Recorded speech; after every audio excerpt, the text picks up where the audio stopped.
Welcome back to our channel Education SKJ में। तो आज की हमारी वीडियो में हम लेकर आए नल चंपू काव्यम प्रथम उच्छ्वास कथा सर, जो हमारा काव्यों काव्यशास्त्रम से में जो हमारा एक अध्याय है, एक घटक है नल चंपू, उसके बारे में आज हम पढ़ेंगे। इसकी जो प्रथम उच्छ्वास है उसका सार क्या है। तो आइए हम शुरू करते हैं। जो नल चंपू काव्यांश है, इसके रचयिता त्रिविक्रम भट्ट है।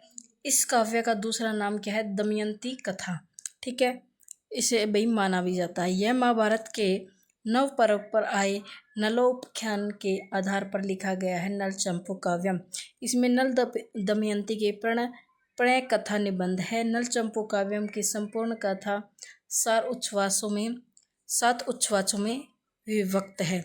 नल चंपू के प्रथम जो उच्छ्वास है उसका सार कुछ इस प्रकार है कि आर्यवक्त नाम का एक देश था, जो समस्त भू विस्तार पर चमकते हुए तिलक के समान प्रतीत होता है। उस पर देश में निषद नामक एक प्रसिद्ध जनपद में अत्यंत रमणीय निषधा नाम की एक पुरी थी। यानी कि उसी नगरी में एक वीरसेन पुत्र, समस्त शत्रुओं का सहारक और प्रतापी, परोपकारी एवं सर्वगुण संपन्न नल नाम का एक राज्य करता था। सालकायन का पुत्र श्रुतिशील नामक एक गुणवान ब्राह्मण उसका महामंत्री था। ठीक है, तो जैसा कि हम पढ़ चुके हैं कि इसमें क्या बताया गया है कि आर्यवर्त एक देश था, जिसमें क्या है, एक इसी देश में एक प्रसिद्ध जनपद था जिसका क्या है, एक निषदा नाम की एक पुरी थी। ठीक है, इसमें वीरसेन का पुत्र जिसका नाम क्या है, नल था, जो बहुत ज़्यादा परोपकारी एवं गुणवान था। ठीक है, और उसका जो महामंत्री था वो भी क्या है कि गुणवान ब्राह्मण था। ठीक है, राजा नल अपने उस सुयोग्य मंत्री पर समस्त राज्य का चिंता भार छोड़कर स्वयं संसारिक सुखों को भोग रहा था। तभी सुहावसनी वर्षा ऋतु के पदार्पण किया। एक दिन अखेट वन के रक्षक ने आकर राजा से निवेदन किया कि महाराजा, एक विशाल सूरक कहीं से आखेट वन में आ घुसा है। भी एक सूरक है जो हमारे जो आखेट वन में आ चुका है और बहुत ज़्यादा उत्पात मचा रहा है। राजा ने जब यह सब सुना तो बाहुक नाम के सेनापति से शिकार की सब तैयारी करवा ली और शिकारियों सहित उस वन में पहुंच गया। वहां सब वन्य जंतु घेरे जाने लगे। इतने में राजा वह भयानक सुकर दिखाई पड़ा। जैसे तैसे उसे जीत थक कर चूर हुआ राजा एक शाल वृक्ष के नीचे विश्राम करने लगा। यानी कि क्या, उसे पकड़ लेता है या भी जैसा भी करते हैं उसे मार देता है, जो भी करता है, और वो क्या, आराम करने के लिए किसके वृक्ष के नीचे बैठता है? शाल वृक्ष के। और वहाँ पर क्या है, वर्षा ऋतु के कारण बहुत ज़्यादा ठंडी ठंडी हवाएं बई आ रही थी। उससे क्या, उसे सुख प्रदान करने लगी। इतने वहाँ एक पथिक आ गया, यानी कि राह चलता और राहगीर। राजा ने उसे कहा कि आपने भ्रमण करते हुए अनेक आश्चर्यजनक घटनाएं देखी, कोई एक घटना के बारे में मुझे बताइए।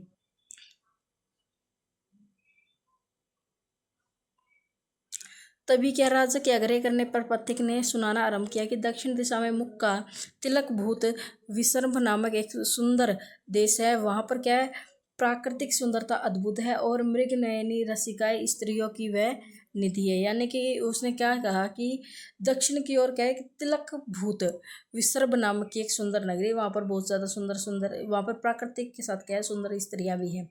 वहां में सुगंधित और गंधमादक पर्वत पर निवास करने वाले भगवान स्कंद देव के दर्शन करने गया था। वह अपना कारण भी बताया वो क्यों गया था। लौटते समय उसने थक कर एक वट वृक्ष के नीचे विश्राम किया। इतने में ही अत्यंत सुंदर कोई राजपुत्री अपनी प्रगौढ़ सखियों सहित वहां आई और उसने वट वृक्ष की छाया में विश्राम कर लिया। मैं उसके सौंदर्य से विस्मित होकर सोचने लगा कि कहीं वह साक्षात लक्ष्मी या पार्वती तो नहीं है। उसके आपके सम्मुख उसके रूप सौंदर्य का मैं क्या ही वर्णन करूं। उसके सौंदर्य एवं क्रांति का वर्णन वही कर सकता है जिसके मुख में सरपराज के समान दो अस्त्र जीवाएं हों। ठीक है, तो उसने भाई इतनी मतलब उसकी सुंदरता का वर्णन है बताया है कि उसी वट वृक्ष के नीचे उसकी एक पथिक से भेंट हुई तो दक्षिण दिशा की ओर जा रहा था। जैसे आपने मुझसे अपूर्व वार्ता सुनाने का आग्रह किया, वैसे ही राजपुत्री ने उस पथिक से भाई एक पूर्व कहानी सुनाने के लिए कहा।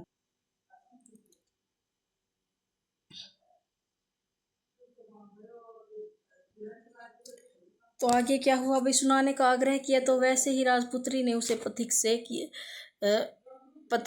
किया है, और पथिक उसके सम्मुख किसी उच्च राजा की प्रशंसा करने लगा। मैंने उसका केवल अंतिम भाग ही सुना था। अभी वो पथिक बताता है कि वो भी क्या है, एक भाई घटना के बारे में पूछती है, और वो भी क्या है उसे कुछ बताता है, जो कि उसका मैंने क्या है अंतिम ही पहर सुना है। उस राजा के सौंदर्य का बखान कर उसने कहा कि तू सर्वथा उसके ही योग्य है। मैं विसंबक के कारण अपना विवेक खो बैठा, जो मैंने उस राजकन्या के विषय में कुछ भी नहीं पूछा कि वह कौन है, उसकी किसकी पुत्री है, कहाँ से आई है एवं कहाँ जा रही है। आपने कोई अपूर्व घटना सुनाने को कहा था।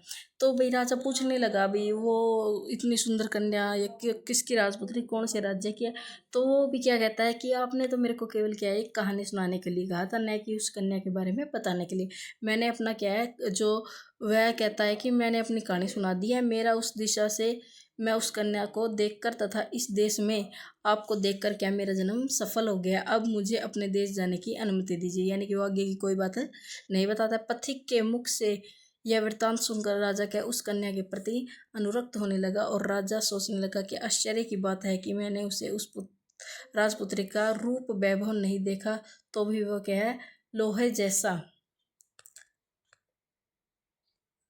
क्या है लोहे जैसे चुंबक की ओर खींचता है, वैसे ही जो मेरा मन है अधीर होकर उससे आकृष्ट हो रहा है।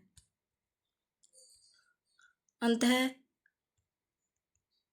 मैं राजा अपने सारे आभूषण उतार कर उस पथिक को दे दिए और कुछ देर वार्तालाप करके उससे विदा किया। राजा स्वयं भी शिकारियों सहित अपने निवास स्थान पर लौट गया।